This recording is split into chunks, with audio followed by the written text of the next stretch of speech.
But I'm telling you right now that it is real, that it is painful, it is brutal. And I'm standing here before you, willing to take the hate, willing to take all the negative messages and tell you that I beg you to wake up, to speak out, and to not fall for this lie. Micky McCoy's own wife has leaked messages that could flip the entire Charlie Kirk story on its head. Screenshots, voice notes, and private conversations. The kind that make you stop scrolling and say, "Whoa, wait, what?" Because if these leaks are real, they don't just hint at tension or gossip. They suggest Erika, Kirk, and TPUSA's top staff may have known something before it all went down. Did Erika Kirk just accidentally expose TPUSA for lying? How did you find out Charlie had been shot? Was at my mom's doctor's appointment. I put my phone down and it was on silent, so I had no reason to look back at it. When I moved my mom, I went back to grab my phone, and that's when Micky started calling me. Called me within seconds. She said that Micky called her within seconds, which does line up with this clip of Micky McCoy, Charlie Kirk's chief of staff, picking up his phone as soon as Charlie was shot. We talked about this a couple weeks ago and about how bizarre and weird it was, his reaction, not running, not jumping to Charlie's aid, but instead making an immediate phone call, kind of like he knew that things were about to go down. Not saying he did, but that's what it looked like. And this led to the TPUSA folks responding, saying, no, Micky was actually not on the phone. They're alleging that he was on the phone immediately. He was not. He was taking social videos, which he would send to our group chat, which we would then put on Charlie's social while the event was happening, so you could see like the crowd come in or his interactions. And we were only 2 questions into this event, so he was still getting it out to all the chats he needed to do, which he did at every event.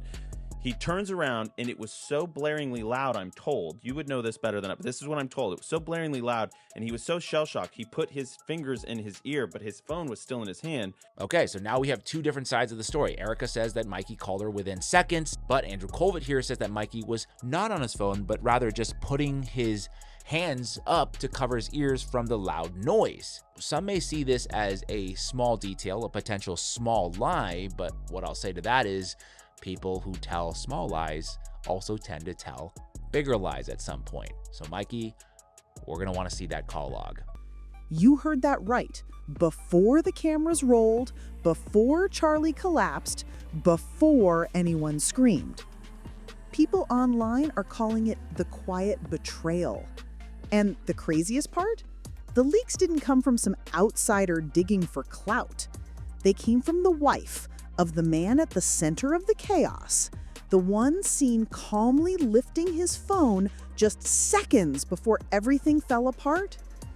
Now the footage everyone sees suddenly feels different.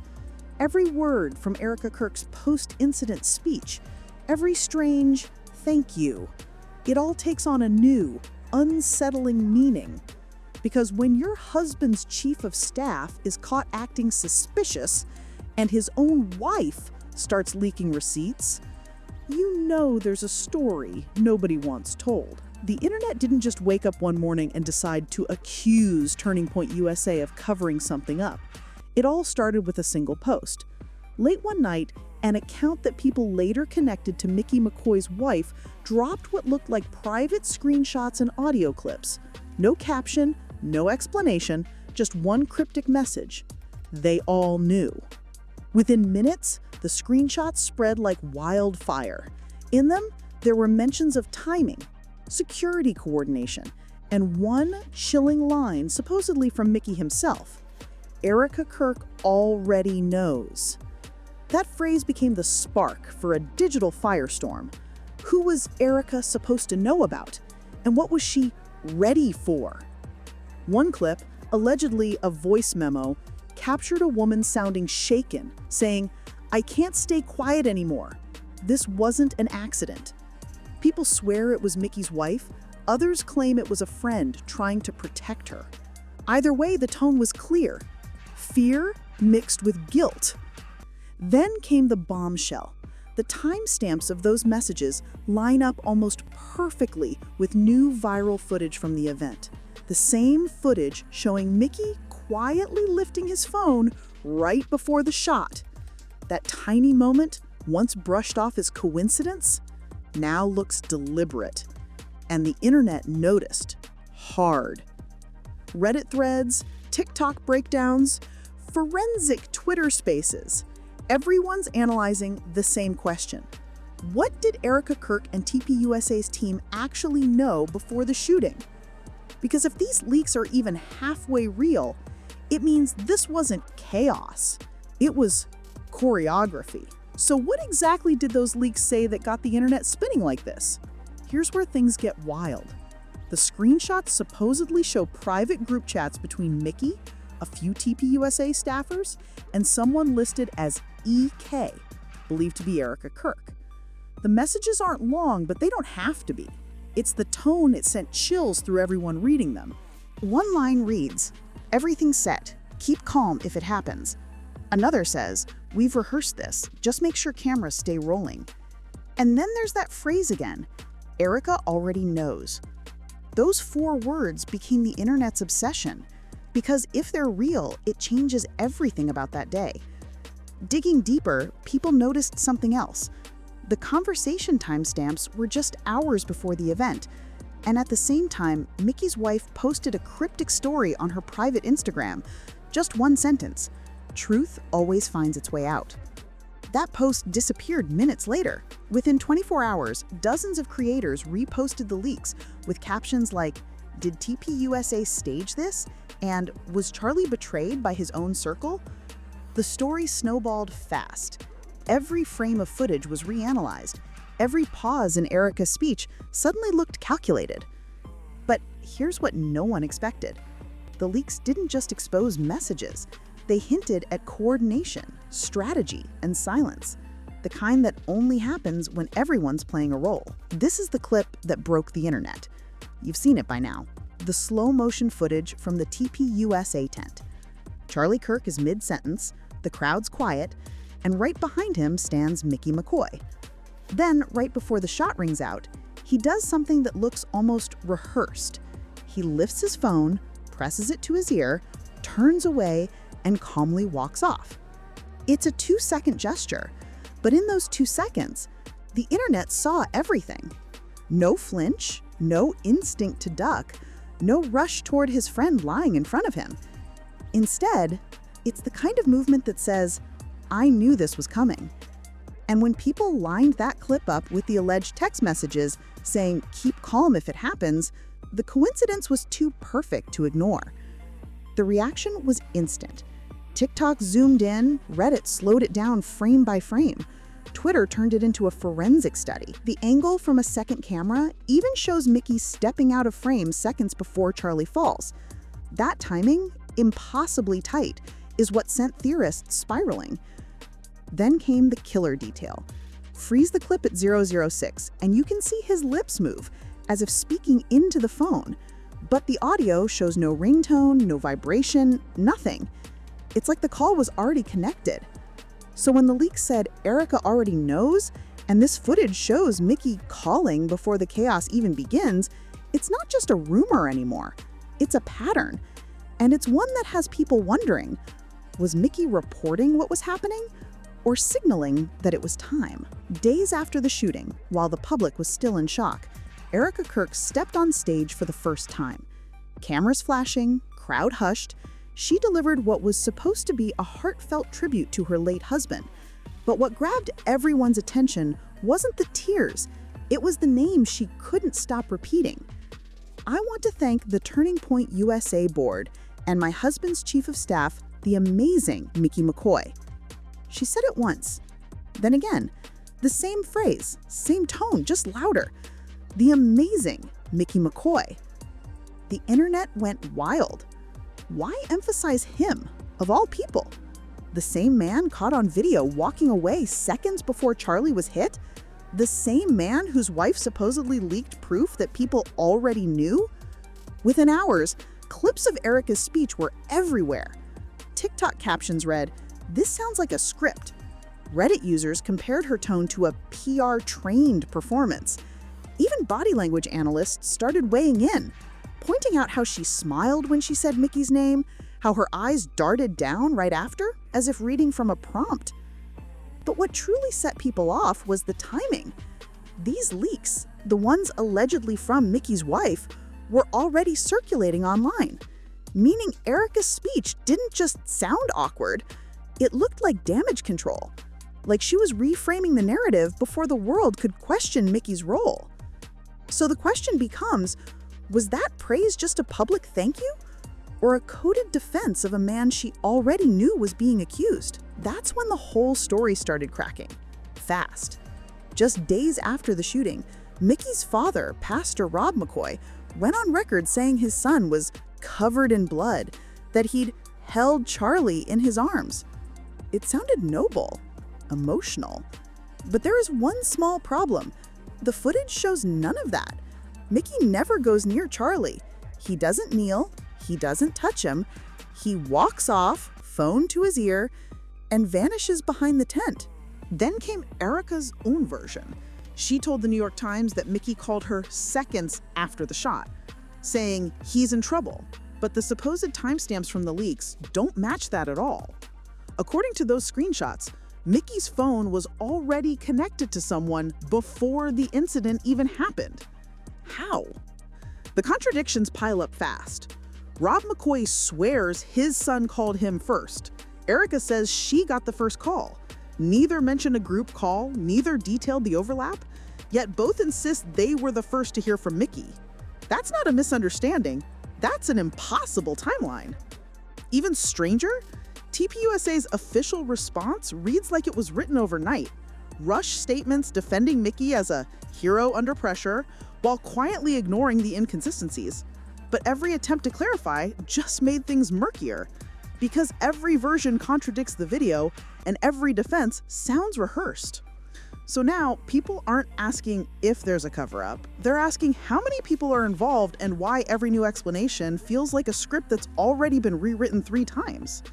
After the leaks, the footage, and the timeline disasters, TPUSA did what big organizations always do when a story starts spiraling. They went into crisis mode.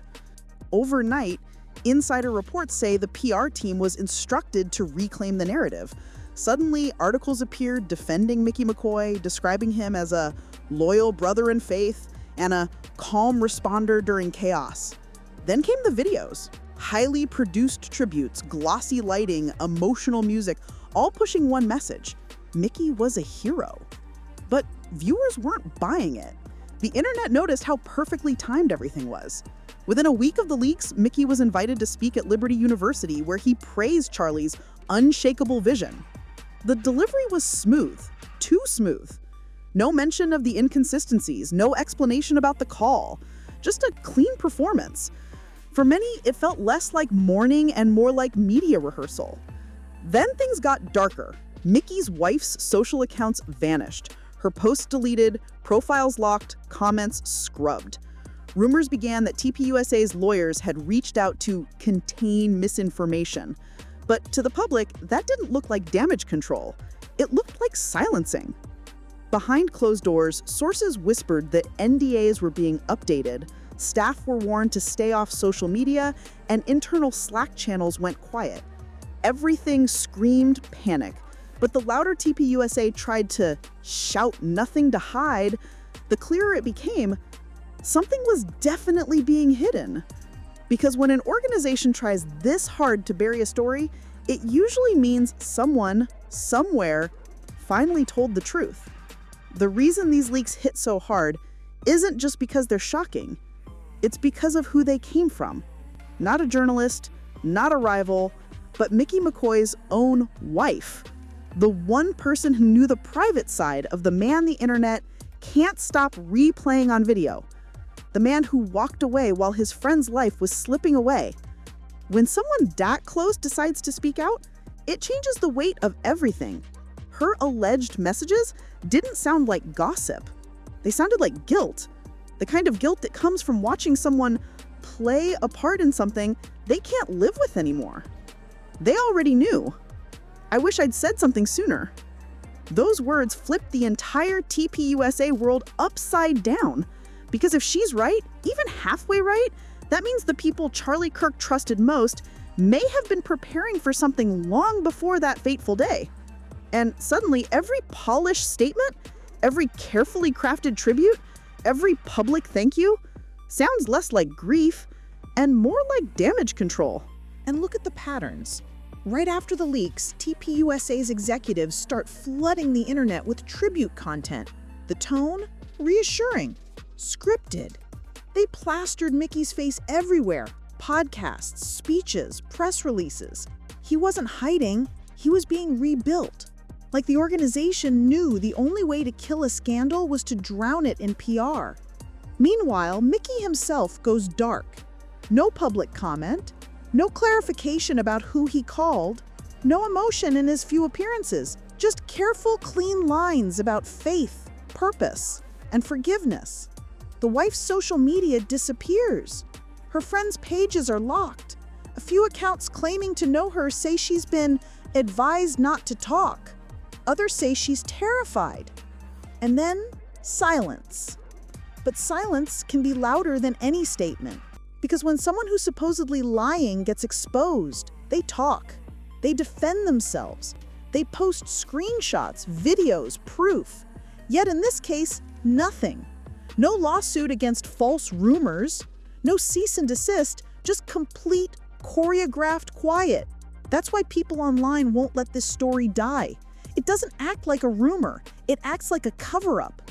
Everything about it follows the same old playbook. First deny, then distract, then disappear. And now, as viewers rewatch the footage with the leaks in mind, it's almost impossible not to notice the cracks.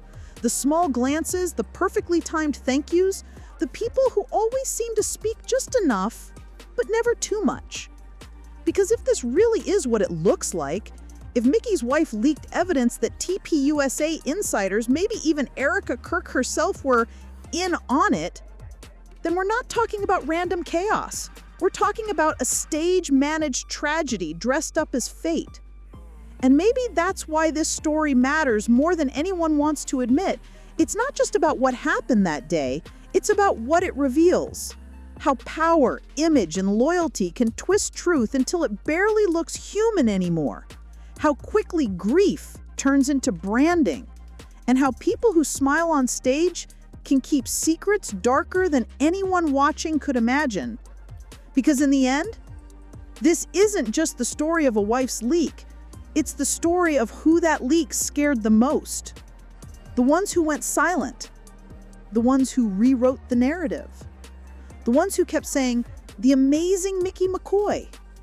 And maybe, just maybe, the reason they keep saying it so loud is because they're terrified of what happens when people finally believe her. Every story like this ends the same way. Not with answers, but with silence. The kind of silence that makes you feel like someone's standing just out of frame, watching, making sure no one says the wrong thing. And that's exactly what's happening here. After weeks of speculation, leaked screenshots, and public chaos, TPUSA's inner circle went radio silent.